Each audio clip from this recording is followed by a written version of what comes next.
ñu daal di dajeex ñi nga xam ne nag ñoom ñooy population.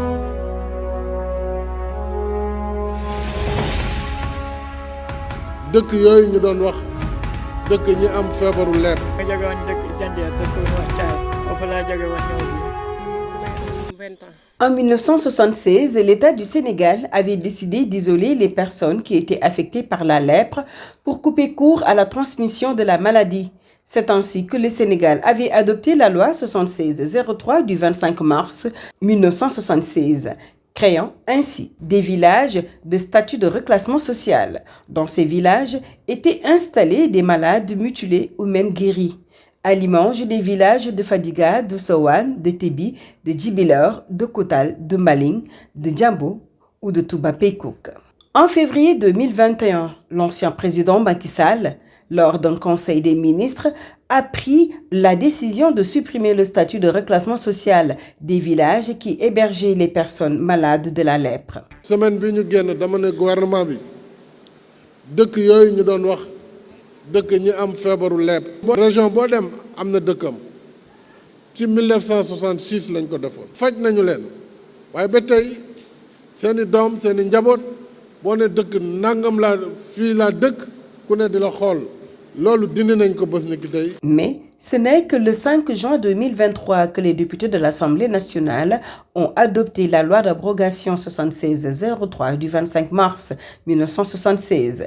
Le ministre de la Santé d'alors, Marie-Khemesse Ngom, déclarait qu'il était inopportun de maintenir des villages de statut de reclassement social vu la régression de la maladie et pour rétablir la dignité humaine des anciens malades.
La loi est ainsi votée par les députés de la 14e législature.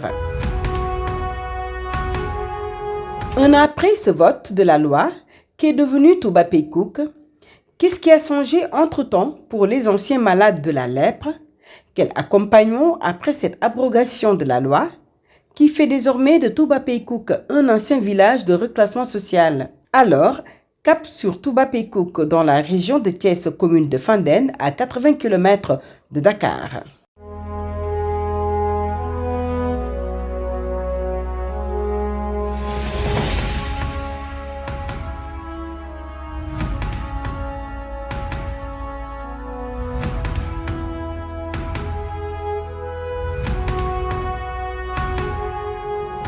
Nous entrons dans le village. Ici, rien n'indique que cette localité était un village de reclassement social. Avec le vieux 6, chef de village de Touba Pekouk, nous discutons. Âgé de 95 ans, le vieux nous raconte que c'est dès son jeune âge qu'il a intégré le village, c'est-à-dire à l'âge de 12 ans.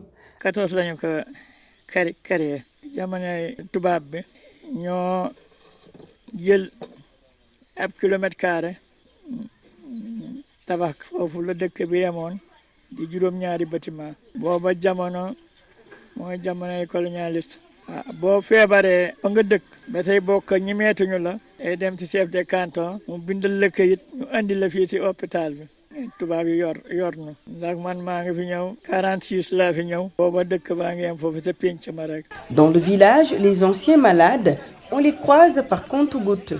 Mais arrivés au Penc de Touba Pekouk, ils étaient déjà sur place pour une réunion concernant leur situation actuelle. Dès lors qu'ils ont senti notre présence, les langues se délient.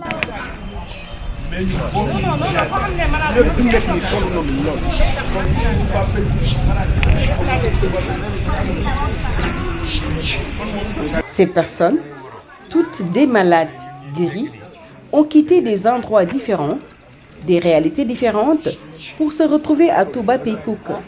La plupart en étant tout jeunes, fuyant la discrimination et la stigmatisation.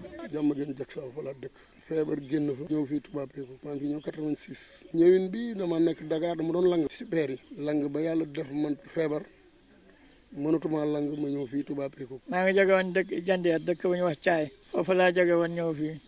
bi may am 20 ans ñëw Touba Pekouk. parce que man Saint-Louis laa jógee vraiment xat foofu ak métti yooyu yu nekkoon ak nit ñi duñ la comprendre moo taxoon ñu ñëw ci village de reclassement social bi.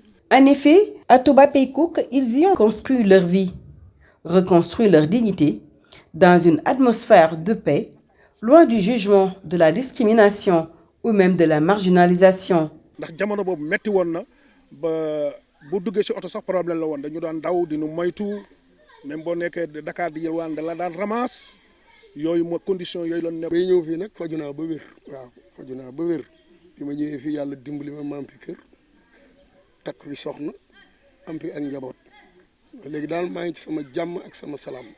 Forcé à tout quitter à cause de la maladie de la lèpre qui avait fini par la séparer de sa famille, Yacine Diouf, du haut de ses 45 ans, porte en elle les stigmates de sa maladie. Contracté la lèpre à l'âge de 20 ans, amputé de la jambe, malgré sa vie dans la paix et la dignité, elle ne peut s'empêcher de se rappeler de ce douloureux événement. waaw metti woon na bu njëkk ndax balaa ngay ñëw rek ci sëy ngay jóge bàyyi say njaboot bàyyi say doom mais bi ma gëmee ne dëgg rek mooy dëgg te nit mënoo am dara du lu wër dama woon ginnaaw samay doom samay waajur samay mbokk ñëw Touba Pekouk bi ma fi ñëwee am fi borom kër toog fii ba sama njaboot fekkat ma fi ci biir kër gi ci biir dëkk bi. C'était des périodes de souffrance, de dénigrement, surtout de stigmatisation. Des anecdotes douloureuses n'en manquent pas. ndax man dem naa ci Ndakaar di yalwaan mais benn maire ànd ak doomam ni ko demal nga sarax bàyyi gaana bi xale bi ñëw daal ni ma bàyyi gaana gi am sama maama la ko jox ma xool ko ree mu ñëw laaj sët bi loo ko wax mu ni ko bàyyi gaana gi laa ko wax. Malgré les stigmates, ces anciens malades ont été résilients. Leur localité accueille aujourd'hui plus de personnes valides.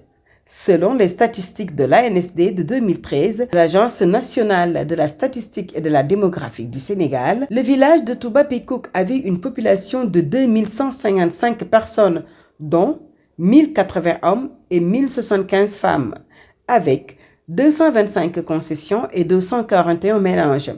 En 2024, le village, qui était en amont, est devenu en dur et la population s'est accrue. wande léegi dëkk bi màgg na màgg goo xam ne gi ëpp nañu fi mu ne 4 junni doomu aadama ay doom ak i sët ndax malaat yi fi mu ne mank nañu téeméer kon li dëkk bi rëy sët fi ne ak doom. Une localité où il fait bon vivre, où la population est constituée de personnes valides.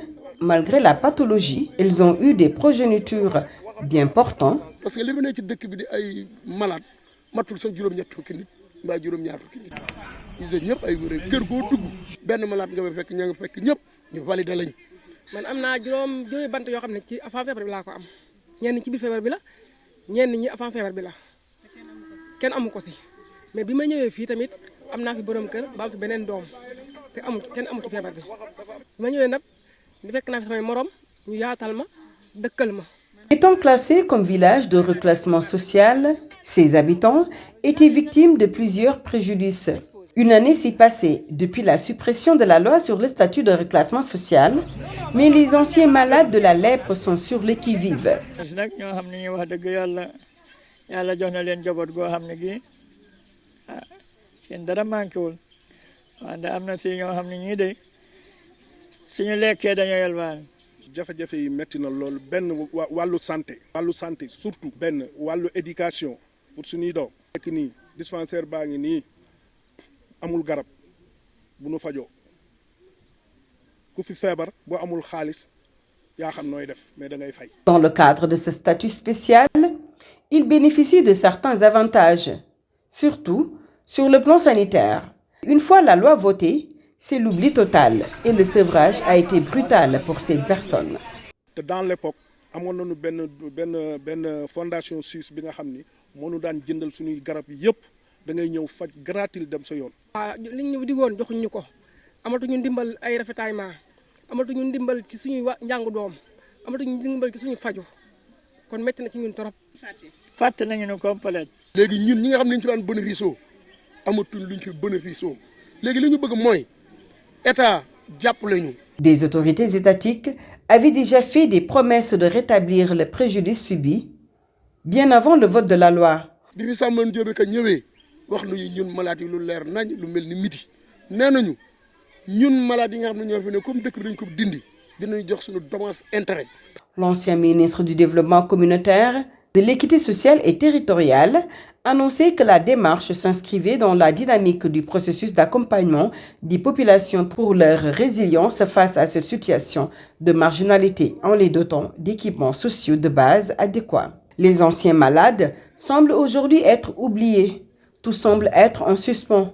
Aucun suivi, aucun accompagnement de l'État depuis que leur localité est déclassée. Même dispensaire bi docteur yi fi ne boo dee léppru même farastamol da nga koy jënd $20 mbaa doo faju waaw boo amul njëg nag nooy def booy la yàlla joxe tànk bi metti boo jëndul bande ak complet kenn du la passement. Une décision qui était censée rétablir la dignité de ces personnes et réparer le préjudice plonge aujourd'hui ces anciens malades dans le désarroi. non ñun amaguñ ci dara benn ndimbal parce que vraiment daan na am parce que daañu am ay projets yu ñu daan defal daañu defal ay formation vraiment daañu financer ay projets ñu liggéey loolu moom vraiment dugal na ci action sociale xaalis boo xam ne daal malade yi daal nañ leen defal ay projet di leen tabaxal di leen defal lu ne. ñu jël dëkk bi woote ko ensemble def ko dëkk ku wér. bon ñun malade yi nga xam ne ñoo fi ne nag di ay malade yu ndaw nga xamante ne dañoo jël dëkk bi def ko muy dëkku ku wér. nit li mu moom nekk fa boo demee ba nangu ko dédommage parce que loolu la Samba Ndiobé Ka waxoon. Les femmes qui subissent toujours les stigmatisations n'arrivent pas à exercer certaines activités génératrices de revenus. Bien que guéries de la lèpre, koo ci gis amatul tànk ñi amatuñ ay loxo la nga mën a liggéey normalement ci biir nit ñi tey ma yoroon jaayu lekk kenn ko jënd kii ka loxoom dafa dagg tànkam dafa dagg kon war naa mën a am lu may liggéey sama biir kër ba keneen gis ko fële ñëw jënd ko loolu mu ko jëndee ci man mën maa jëriñ te duma dem ci kenn di jaxasoo ak moom. Et pourtant des projets, il n'en manque pas. ñun jigéen ñi moom bu ñu amoon ay projet dina baax ndax koo ci gis nii rek am na projet bu mu war a mën a liggéey ba mën cee gis boppam ak njabootam mais amuñu loolu. fi mu nekk nii malade boo laaj am na projet boo xam ne mi ngi ci boppam xanaa kay ñàkk lu mu ko defee la fi mu nekk nii amul benn malade gis nga kii nii bu xëy bi dem Dakar day waaj a jooy ndax coono ba muy fekk. toog am nañu ay projet ñi toog ñëpp am nañu ay projet yi nga xam ni am nañu ko pour xalaat ko pour def ko mais naka lañ koy defee. Considérées comme des personnes en situation de handicap, ces personnes ne se sentent pas concernées par la loi d'orientation. Pour beaucoup, faute d'être appuyés et n'ayant pas de soutien, ils sont obligés de mendier, ce qui peut exacerber la stigmatisation. ñun malade yu ndaw ne fi ne nañ ñëw jàppale ñu amuñu fu ñu wéeru suñu loxo jotul suñu ginnaaw te ay néew ju doole lañ bariwuñu nag te am nañ fi ay association bi ñu yor mooy association ANDLS. malade yu ndaw yi nag ñoo fi ne ñun yoru kër yoru soxna yoru njaboot amuñu dara lu ñu jàpp bu ñu amee dañoo dem majjaali ñëw am lu ñu jox suñu jabar kenn ñun yelloo nañu dimbal ñuy wax Diomaye ak premier ministre comme dañ ne jubbanti ak jubal suñu dëkk bii. parce que ñi fi nekk bareetunu nag soxla nañu ndimbal ba tey nit ñaa ngi ko nekk au besoin di ko soxla ba léegi. Hormis ces difficultés, le regard de l'extérieur pèse sur Toubapékouk.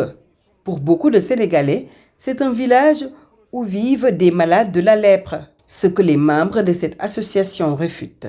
na fi dugg ba man ñoo kii xeeb ndax vraiment boo fi duggee day gis ñu la gën a wér day gis ñu la ëpp fonction di la gis ñu la ëpp lépp. mais fii ku fi ñëw kuy dégg di wax boo ñëwee fii kër nga fii jëkk wut fii ku dégg tur bi ba ñëw wala ngay xalaat ba ñëw boo ñëwee kër nga fi jëkk wut parce que boo xoolee dëkk bi boo wëree nii ci gannaaw li fi nekk ci ay sancaan léegi mu raw ñu fi dëkk ndax boo déggee turu dëkk bi ba ñëw wala ay jàng am fi wala xew am fi ba nga ñëw fi yow boo demee beneen gisin ngay xoolaat dëkk bi. Ce jeune dont nous avons préféré garder l'anonymat, non pas parce qu'il l'a voulu, mais parce que les stigmates restent vives. Et nous avons décidé de ne pas l'exposer.